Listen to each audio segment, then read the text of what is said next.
Y lo que van a escuchar a continuación no es ficción, todo es real y mucho más retorcido de lo que imaginan.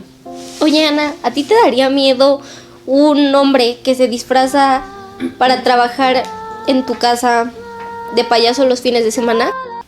Hola a todos, bienvenidos a Crímenes que marcaron la historia, una entrega especial en Noctis Podcast. Hoy vamos a adentrarnos a un caso del siglo XX, el de un hombre que se pintaba la cara, hacía animaciones en fiestas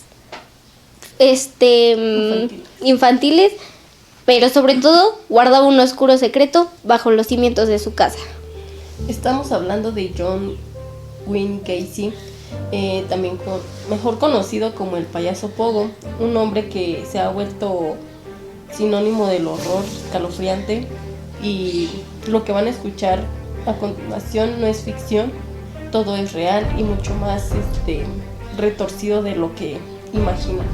Oye, Ana, ¿a ti te daría miedo un hombre que se disfraza para trabajar en tu casa de payaso los fines de semana? Ni de feo, o sea, sí entiendo que le gusten los disfraces, pero además se supone que es político, empresario y siempre anda sonriendo. Eso es justamente lo que pasaba con John. Un tipo que todos decían que era ejemplar, era buen vecino, era... no sé, nadie se imaginaba todo lo que estaba ocultando bajo los cimientos de su casa. Ese sótano se convirtió en una verdadera cripta.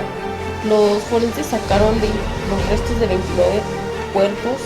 29. Yo no entiendo cómo vivía así sabiendo que los tenía debajo enterrados. Sí, lo peor es que durante mucho tiempo logró engañar a todos.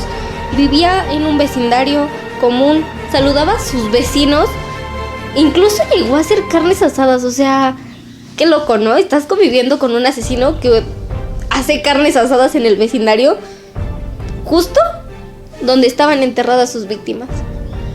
Es que eso es lo más perturbador, escalofriante de que en este caso, como él solo tenía la fachada de ciudadano ejemplar y tapaba una mente monstruosa que él tenía, y sus víctimas la mayoría eran de que niños que no tenían amor, o sea, que no estaban cerca de su familia, y o sea, los adolescentes.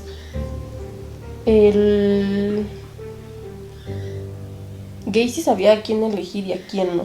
O sea, no se iba por... Sí, incluso en el documental de Netflix hay un detective que dice: sabía a quién buscar, jóvenes solos que no dejarían muchas preguntas. O sea, era inteligente, pero también era un cobarde. La policía empezó a investigar después de la desaparición de Robert, que era un chico de 15 años que había ido a una entrevista de trabajo con Gacy, pero fue la gota que derramó el vaso. Y cuando registraron la casa, ahí empezó la verdadera pesadilla. Hay una parte en el documental también, que me dejó helada. Uno de los policías dice que el olor fue lo primero. O sea, que ni siquiera hubo necesidad de buscar para darse cuenta que había algo realmente podrido. Y cuando se adentraron al sótano, encontraron todos los cuerpos. O sea, imagínate cuánto tiempo tenían las víctimas ahí, que el olor ya salía. O sea, ni siquiera tuvieron que mover o eso. O sea, el olor era realmente fuerte. No, y lo peor es que seguía actuando como si nada. O sea, durante el interrogatorio él tenía su comportamiento como de un comediante y no como de un asesino sospechoso.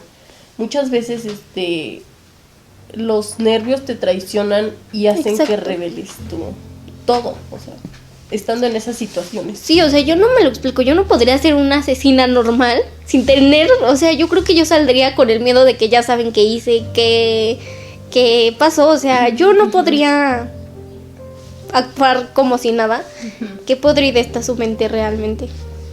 Tendrías que tener una mente muy, muy perturbadora. Exacto. Y es lo que tenía. O sea, y eso mientras comía tranquilamente en la estación de policía, como si estuviera en un picnic. Imagínate el nivel de cinismo, o sea... Sí.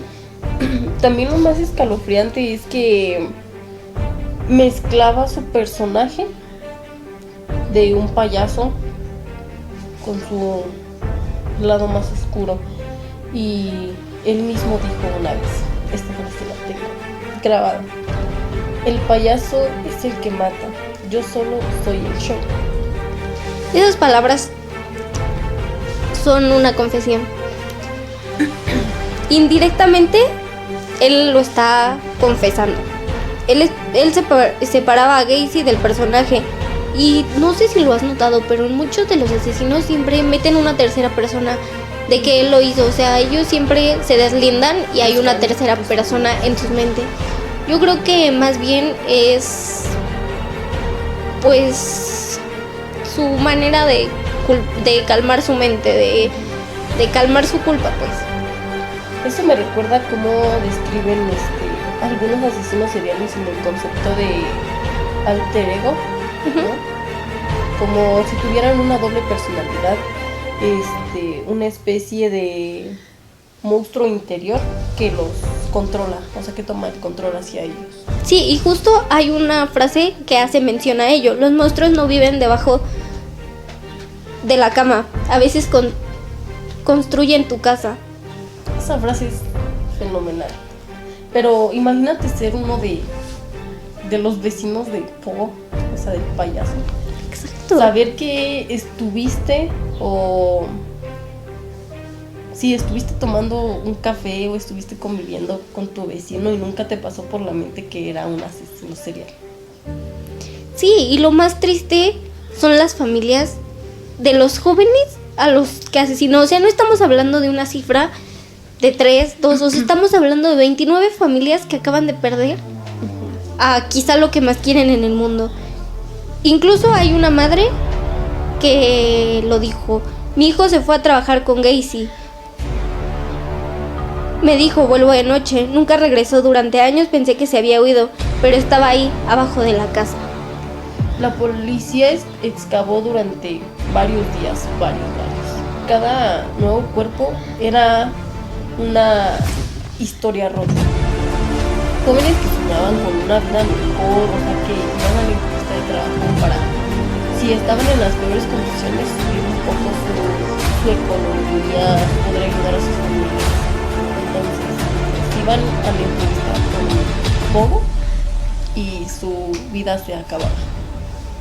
Exacto, o sea... Y como si eso no fuera poco, suficiente, desde la cárcel empezó a vender pinturas de payasos. Pinturas, ¿pueden creerlo? El nivel de cinismo, o sea... Él no parecía que de verdad había matado 29 personas. Y algunas, también algunas personas compraban sus pinturas como si fueran objetos de culto, o sea, una cultura, pues no sé, lo veían como arte. Yo creo que más bien es que la gente que compraba esos artículos lo hacía por morbo. O sea, verdaderamente, ¿cómo compras una pintura de alguien que mató 29 personas? O sea, y dices, ay, sí, la voy a colgar aquí. Como que yo siento que eso es más por morbo, pues no sé. Sí, yo también no entiendo cómo la gente puede colgar una pintura así, el retrato pintado de el asesino. Exacto, es como si la línea entre la fascinación y el morbo se dibujaba, pero lo más brutal fue su actitud final de Gacy. O sea, sin sentir culpa, cuando pues ya estaba en la cárcel, su contestación fue: bésame el trasero. O sea, imagínense qué tan arrepentido estaba. No. Sus últimas palabras, antes de ser ejecutado en 1994, fueron de que de nada de arrepentimiento, nada de humanidad. La historia de Gacy nos muestra lo que puede pasar cuando dejamos de mirar lo que hay detrás de la máscara, perdón. A veces quien parece el más inofensivo es el más peligroso. Y también nos deja pensando cuántas máscaras estarán caminando por ahí, o cuántos payasos estarán ocultando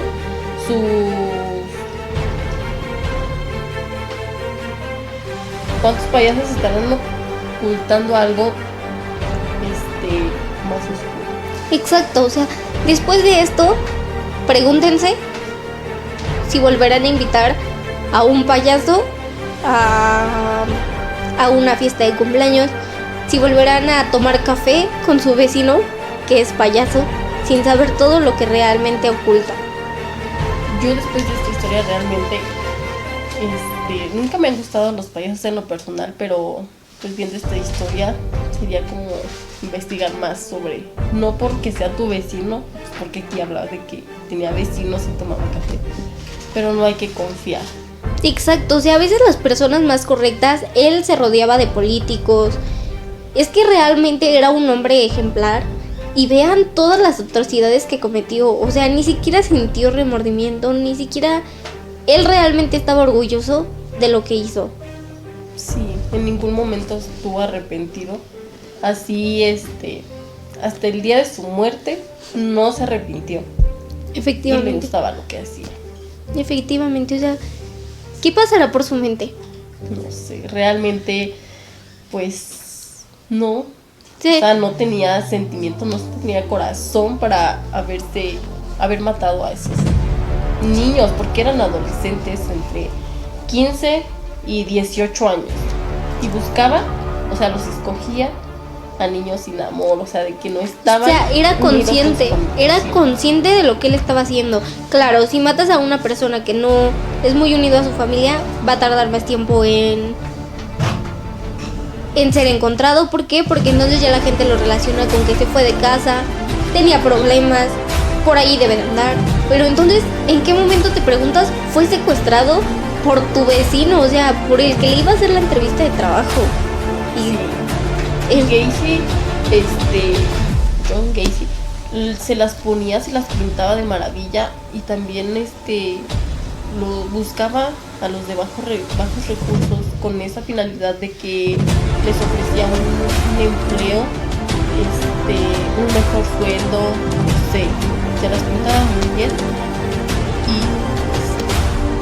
Exacto, se aprovechaba de sus necesidades. Efectivamente. Oye, Ana, y a todo esto, ¿sabes si Gacy tenía familia? Pues no, la verdad no.